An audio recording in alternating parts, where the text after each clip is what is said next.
இந்த மோமோஸ் இப்போது இந்த ரோட் சைட் கார சட்னி கூட சாப்பிட்டு பார்க்கலாம்.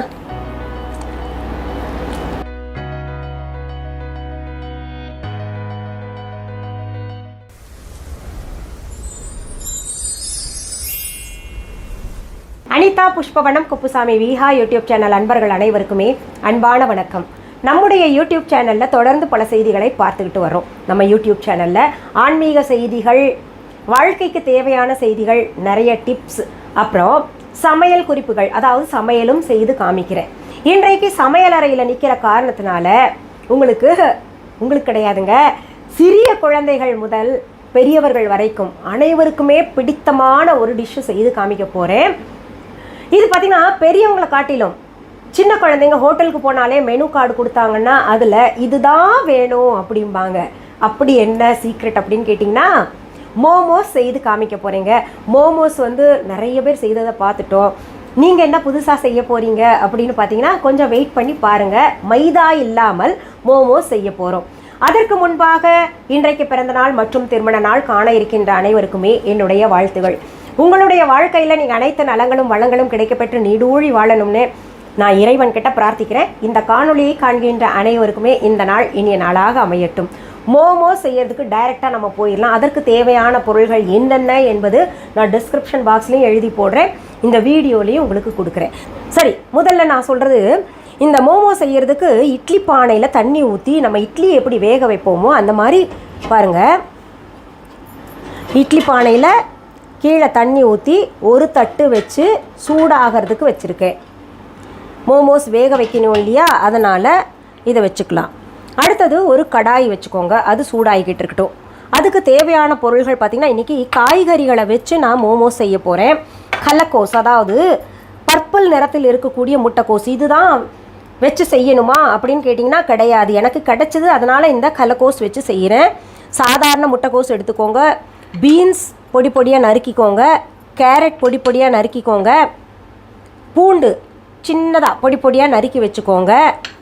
அப்புறம் மற்றதெல்லாம் என்ன போட போகிறோன்றது செய்யும் பொழுது நான் காமிக்கிறேன். அதற்கு முன்பாக கோதுமை மாவு எடுத்துகிட்டு சப்பாத்திக்கு மாவு எப்படி பிசைவோமோ அது போல் பிசைஞ்சு வச்சுக்கோங்க. இங்கே பாருங்கள், விரல் பதியணும், அந்த அளவுக்கு நம்ம பிசைஞ்சு வச்சுக்கணும். உள்ள கட்டிகள் இருக்கக்கூடாது. இப்போ இதை தனியாக எடுத்து வச்சிடலாம். இப்போ ஸ்டஃபிங் பண்ணணும் நம்ம. அடுத்தது ஸ்டஃபிங்க்கு இந்த கடாயில் தேவையான அளவு எண்ணெய் ஊற்றிக்கலாம். எண்ணெய் சூடானதுமே பொடியாக நறுக்கின பூண்டு பல்லை இதில் சேர்த்துக்கலாம். இதை லேசாக வாட்டிக்கலாம்.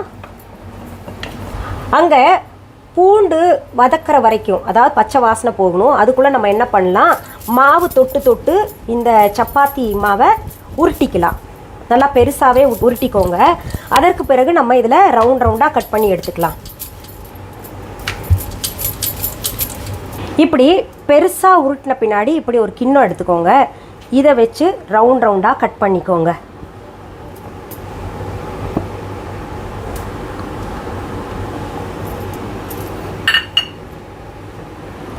இப்போது இந்த மாதிரி ஒரே அளவில் ரவுண்டாக இருக்குது. இது இப்படியே இருக்கட்டும். நம்ம காய்கறி எல்லாம் வதக்கிட்டு பிறகு வரலாம் இந்த ப்ராசஸ்க்கு.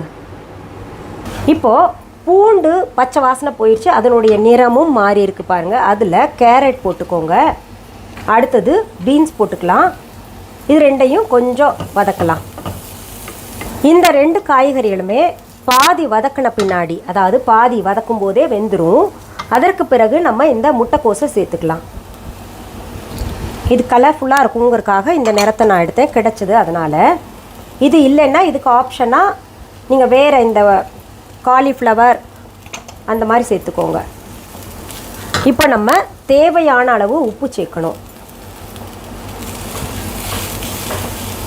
நல்லா வெந்த உடனே, அதாவது வதக்கும் போதே அது வெந்துடும்.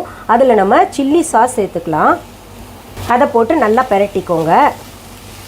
அதற்கு பிறகு சோயா சாஸ் சேர்த்துக்கலாம். அதுக்கு அடுத்தது வினிகர் சேர்த்துக்கலாம். இப்போது இதில் இருக்கக்கூடிய ஈரப்பதம் நல்லா அடங்கணும், அது வரைக்கும் நல்லா வதக்கிக்கிட்டே இருக்கலாம். இப்போது இந்த காய்கறி நல்லா வதக்கியாச்சு பாருங்கள். அடுப்பை அணைச்சிட்டேன். அதற்கு பிறகு நம்ம வேணுங்கிற அளவுக்கு மிளகுத்தூள் சேர்த்துக்கணும். இதை நல்லா கலந்து விட்டுட்டு உருட்டி வச்ச சப்பாத்தி ரவுண்ட்ஸ் இருக்கு இல்லையா, அதில் இந்த ஸ்டஃபிங் சேர்க்கணும். இப்போது உருட்டி வச்சதில் ஒன்று எடுத்துக்கோங்க. அதற்கு பிறகு 1 டீஸ்பூன் போல் இந்த ஸ்டஃபிங் வச்சுக்கோங்க. 1 டீஸ்பூன் அல்லது 1.5 டீஸ்பூன் போல் வரும். இப்போ நம்ம புடவை எப்படி மடிப்போமோ அது போல் மடிக்கணும். இங்கே பாருங்கள், இப்படி நம்ம புடவைக்கு மடிப்பெடுப்போம் இல்லையா, அது போல் மடிப்பெடுக்கணும். இப்படி எடுத்து ஒரே இடத்துல குவிச்சுக்கோங்க. இதை இப்படியே எல்லாத்தையும் நம்ம செஞ்சுக்கலாம். அடுத்தது நம்ம இட்லி பானையில் தண்ணி ஊற்றி சூடாக வச்சோம் இல்லையா, நல்லா கொதிச்சுக்கிட்டு இருக்கு தண்ணி.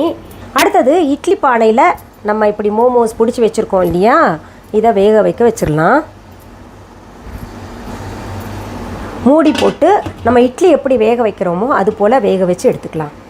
நம்ம மோமோஸ் வேக வைக்கிறதுக்காக இட்லி பானையில் வச்சோம் இல்லையா, கிட்டத்தட்ட பார்த்திங்கன்னா 12லிருந்து 15 நிமிடங்கள் வரைக்கும் அது வேகிறதுக்கு டைம் எடுத்துக்கும். கோதுமை மாவு இல்லையா, அதனால் கொஞ்சம் லாங் டைம். இதே மைதா மாவாக இருந்துச்சுன்னா சீக்கிரத்தில் வெந்துடும். இப்போ வெந்துருச்சான்னு நம்ம பார்க்கலாமா? நான் நடுவில் எடுத்து பார்த்துட்டேன், சரியான முறையில் வெந்திருக்கு. அடுப்பை அணைச்சிட்றேன். இந்த மோமோஸ் ஒவ்வொன்றும் எடுத்து தட்டில் வச்சுக்கலாம்.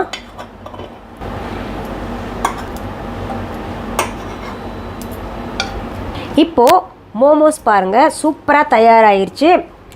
இது கூட எது பொருத்தமாக இருக்கும் அப்படின்னு பார்த்தீங்கன்னா, நல்ல காரசாரமான சட்னி ரொம்ப நல்லாயிருக்கும். சைனீஸ் சில்லி சட்னி அது நல்லாயிருக்கும். நான் இப்போ ரோடு சைடு சட்னி ஒன்று செஞ்சு காமிச்சேன்ல, எனக்கு அடிக்கடி அதுதான் செஞ்சு சாப்பிடுவேன். ரொம்ப பிரமாதமாக இருக்கும்.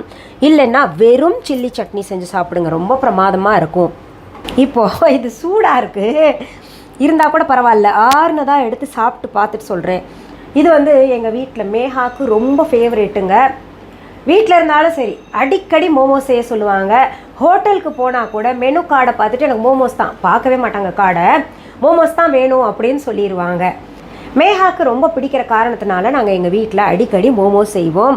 சரி, இந்த மோமோஸ் இப்போது இந்த ரோட் சைட் கார சட்னி கூட சாப்பிட்டு பார்க்கலாம்.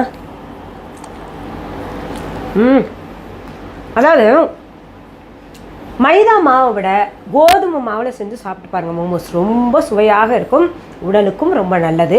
இதில் காய்கறிகள் வேறு சேர்த்துருக்கோம் இல்லையா, ரொம்ப பிரமாதமாகவும் இருக்கும், ஆரோக்கியத்துக்கும் நல்லது. அதனால் நீங்கள் என்ன பண்ணுங்கள், நோ மைதா காரணத்தினால அடிக்கடி குழந்தைங்களுக்கு மோமோஸ் செய்து கொடுங்க. சரி, இந்த மோமோஸ் நான் செய்து காமிச்சிட்டேன். நீங்கள் செஞ்சு பார்த்துட்டு எப்படி இருந்ததுன்னு கமெண்ட் பாக்ஸில் கமெண்ட் பண்ணுங்கள். நீங்கள் கமெண்ட் பண்ணிங்கன்னா தான் நான் நிறைய ரெசிபிஸ் செஞ்சு காமிப்பேன் இல்லையா? சரி, இந்த பதிவை முடிக்கிறதுக்கு முன்னாடி நம்ம விஹா ஆன்லைன் பற்றி சொல்கிறேன். விஹா ஆன்லைன் என்பது எங்களுடைய ஆன்லைன் ஷாப்.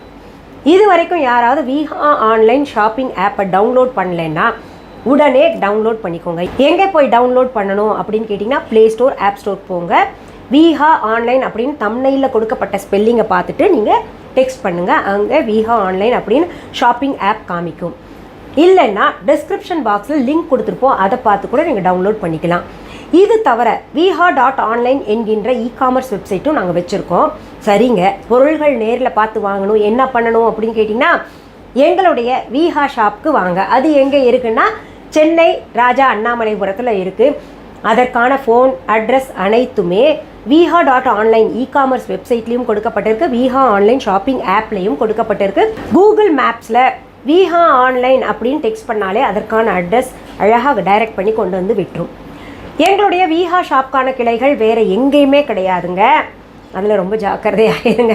இன்னொன்று, என்னுடைய பெயர், புகைப்படம், வீடியோவை பயன்படுத்திக்கிட்டு மேடமுடைய பொருள் தாங்க இந்த கடையில் விற்றுக்கிட்டு இருக்கோம், அவங்க கடை தான் எங்கேயாவது சொன்னாங்கன்னா அது முற்றிலும் தவறான செய்தி. இன்னொன்று, நீங்கள் என்ன பண்ணணும், இந்த பதிவை பார்த்தீங்கன்னா உங்களுடைய ஃப்ரெண்ட்ஸ் ரிலேட்டிவ்ஸ்க்கெலாம் ஷேர் பண்ணுங்கள். புதிதாக என்னுடைய யூடியூப் சேனலுக்கு வந்திருந்தீங்கன்னா உடனே சப்ஸ்கிரைப் பண்ணுங்கள். பக்கத்தில் கோவில் மணி போன்ற பெல் ஐக்கான் பட்டன் ஒன்று காமிக்கும், அதை தொட்டு விடுங்க. அதுலேயும் ஆல் என்கின்ற ஆப்ஷனை தொட்டு விடுங்க. அப்போ தான் நான் பதிவிடுகின்ற பதிவுகள் அனைத்துமே உங்கள் கவனத்திற்கு வரும். இன்னொன்று, லைக் பண்ணுங்கள். சரி, மீண்டும் அடுத்த பதிவில் வேறு ஒரு நல்ல தலைப்போடு உங்களை எல்லாம் சீக்கிரத்தில் சந்திக்கிறேன். அது வரைக்கும் நன்றி, வணக்கம். அன்பான வாடிக்கையாளர்களே, உங்கள் விஹா ஸ்டோரில் பூஜை பொருட்கள், சிலைகள், ராசிக்கற்கள், வாஸ்து பொருட்கள், விதைகள், பாரம்பரிய அரிசி வகைகள், சிறுதானியங்கள், ஆர்கானிக் பொருட்கள், மூலிகை எண்ணெய், மளிகை பொருட்கள், மரச்செக்கு எண்ணெய், மரப்பொருட்கள், வெள்ளி ஆபரணங்கள், கிஃப்ட் ஆர்டிகல்ஸ், காட்டன் மற்றும் பட்டுப்புடவைகள், காட்டன் சுடிதார்கள், பட்டு பாவாடை, குழந்தைகளுக்கான விளையாட்டு பொருட்கள், ஹை குவாலிட்டி இமிடேஷன் நகைகள், வீட்டு உபயோக பொருட்கள், ஜூட் பேக்ஸ், ஹேண்ட்மேட் சோப்ஸ், அழகு சாதன பொருட்கள், சிறுதானிய பிஸ்கெட்டுகள், ஹோம் அப்ளையன்சஸ், இன்னும் பற்பல பொருட்கள் விற்பனைக்குள்ளது. விஹா ப்ராடக்ட்களை நீங்கள் வாங்க விரும்பினால் அது எங்களுடைய viha.online வெப்சைட் மற்றும் சென்னை ராஜா அண்ணாமலைபுரத்தில் உள்ள எங்கள் விஹா ஸ்டோரில் மட்டுமே கிடைக்கும் என்பதை தெரிவித்துக் கொள்கிறோம். வேறு எந்த ஆன்லைன் வெப்சைட்களிலும் விஹா ப்ராடக்ட்கள் விற்பனைக்கு கிடையாது என்பதை நீங்கள் கவனத்தில் கொள்ள வேண்டும். எங்கள் விஹா ஸ்டோரின் விலாசத்தை கண்டறிய கூகுள் மேப்ஸில் விஹா ஸ்டோர் என்று டைப் செய்தால் வழியை கண்டறியலாம். www.viha.online வெப்சைட்டிலும் விஹா ஸ்டோரின் அட்ரஸ் உள்ளது.